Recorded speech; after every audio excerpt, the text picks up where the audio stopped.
नमस्ते भाइयों बहनों और अंकल आंटी। मेरा नाम कामिनी है और मैं डूंगरपुर के गांव में रहती हूँ। हमारे गांव में हाल ही में एक कमाल की बात हुई। हमारे गांव की एक समस्या जिसने सबकी नाक में दम कर रखा था वो गायब हो गई है। वो समस्या थी जगह जगह पड़े कचरे के ढेर और बदबूदार नाली का पानी। रोज स्कूल जाने के लिए कीचड़ का तालाब पार करना पड़ता था और अब सूखी साफ सड़क पर हम सर्राटे से साइकिल चलाते हुए जाते हैं। पर मेरे बाबूजी कह रहे थे कि देखो कत्तानी चाल है वो, 2 दिन की चांदनी है फिर से पुराना ढर्रा पर आ जासी। मुझे ये बात कुछ जमी नहीं, इसलिए मैं आपके सामने आई हूँ आज एक कहानी और एक विनती लेकर। पहले मेरी कहानी को जान लीजिए। मेरी साइकिल नई नहीं है, पर फिर देखा कि कभी तो इसका हैंडल ढीला हो जाता है, कभी चेन उतर जाती है तो कभी टायर की हवा निकल जाती है। मैंने माँ से शिकायत की तो वो बोली, भैंस पाली है तो खुआबो और नुहानो भी पड़सी, साइकिल चलावेगी तो मरम्मत भी तो करा। तब जाकर मैंने सीखा कि इस तरह बस हफ्ते भर थोड़ी सी ऑयलिंग और थोड़ी सी सफाई करने से मेरी साइकिल स्कूटर सी तेज हो सकती है। बात समझ आई। किसी भी चीज का ठीक तरह से रखरखाव कितना जरूरी है। स्वच्छ भारत मिशन के जो कंपोनेंट्स हैं वो 4 डिस्टिंक्ट कंपोनेंट्स हैं। वन इज़ इंडिविजुअल टॉयलेट्स जो घरों में बनाए जाने हैं, सेकेंड इज़ कम्युनिटी टॉयलेट्स सामुदायिक स्थानों पर बनाए जाने, एंड थर्ड एंड फोर्थ जो अभी नया उन्होंने ऐड किया है ODF प्लस कैटेगरी में, कि सॉलिड और लिक्विड वेस्ट का जो मैनेजमेंट है वो अच्छी तरह से होना चाहिए। इंफ्रास्ट्रक्चर क्रिएट करना बहुत आसान होता है और कोई भी चीज़ जैसे आप देखो स्कूल की बिल्डिंग खड़ी कर दी, प्राइमरी हेल्थ सेंटर खड़ा कर दिया, पर उस क्रिएटेड इंफ्रास्ट्रक्चर को ऑपरेट करना और मेंटेन करना और लोकल जो ग्रामीण पॉपुलेशन है उसका उसमें एंगेजमेंट करके उनको इन्वॉल्व रखना। हमारे सारे ज़िलों की टीमें इसी में लगी हुई हैं कि किस तरह से IEC करके हम लोगों को समझाएं। जैसे अभी जो स्वच्छता मैप भी बन रहे हैं उसमें लोगों को साथ लेके 100 लोगों की टीम हर गली में जाके देख रही है, तो उसमें लोगों का इन्वॉल्वमेंट है, बल्कि लोगों से बहुत अच्छे सुझाव आते हैं जो हमारी टीम के पास कई बार नहीं होते हैं।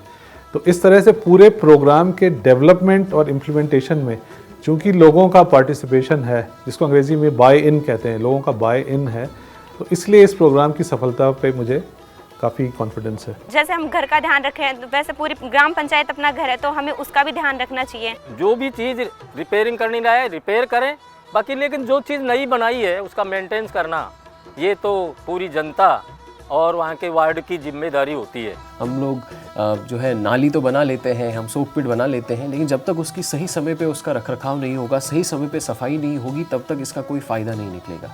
इसी प्रकार से जो हम अगर घर घर से कचरा इकट्ठा करने के लिए वाहन है, उस वाहन का समय समय पे रखरखाव हो, तो जो ऑपरेशंस एंड मेंटेनेंस ये ग्राम पंचायत स्वयं की जिम्मेदारी है। ये खुद भी कर सकती है या किसी अन्य एजेंसी जैसे स्वयं सहायता समूह के माध्यम से भी कर सकती है। तो अब आप समझ गए हैं कि ग्राम पंचायत और गांव की जिम्मेदारी को 2 भागों में बांटा जा सकता है। पहला है संचालन, यानी कि सभी व्यवस्थाओं, कचरा गाड़ी, कंपोस्टिंग पिट आदि का सही रूप से इस्तेमाल करना, और दूसरा है रखरखाव, यानी कि उपलब्ध संसाधनों की समय समय पर मरम्मत कराना। सामूहिक कचरा पात्र रोज खाली करते रहें, कचरा गाड़ियों को नियमित सर्विसिंग कराएं, कंपोस्ट यूनिट कम रिसोर्स रिकवरी सेंटर के रखरखाव के लिए ध्यान रखें।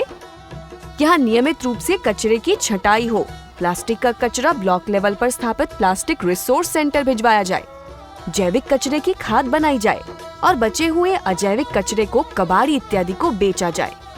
अब बात करते हैं उस कचरे की जिसने हमारी नाक में अधिक दम कर रखा था, तरल कचरा यानी गंदा पानी। नालियों के रखरखाव के लिए ध्यान रखें, नाली वहीं बनाएं जहां बहुत ही जरूरी हो, नाली की नियमित मरम्मत कराते रहें। जहाँ भी नालियाँ बनी हो वहाँ किसी भी तरह का ठोस कचरा जैसे पॉलीथीन, घास फूस, प्लास्टिक जैसी चीजें उसमें ना जाएं और नालियों को ब्लॉक होने से रोकें। नाली बनाने से पहले ये देखें कि नाली कहाँ खत्म होगी और पानी कहाँ जाएगा। नाली के अंत में उचित क्षमता का सोक पिट या लीच पिट जरूर बनाएं। सोक या मैजिक पिट के रखरखाव के लिए जरूरत अनुसार सोक पिट की गहराई और चौड़ाई को निर्धारित करें। सोक पिट की नियमित सफाई हो। तो अब आप ही बताइए, हमारा गांव क्या हमेशा के लिए साफ और सुंदर रहेगा? अब ये काम कैसे होगा? इसके तो बहुत से उपाय हमने जान लिए। अब बारी है अपने गांव में इसको साथ मिलकर दिखाने की। आम जनता ही अगर खुद का योगदान पूरा देगी तो ये चीज़ पक्का सक्सेस होगी। गवर्नमेंट के साथ में आम जो पब्लिक है उसको भी उसको अपनाना पड़ेगा, उसका भागीदारी बननी पड़ेगी, खुद को भी उसमें जागरूक होना पड़ेगा। गांव हमारा, जिम्मेदारी हमारी।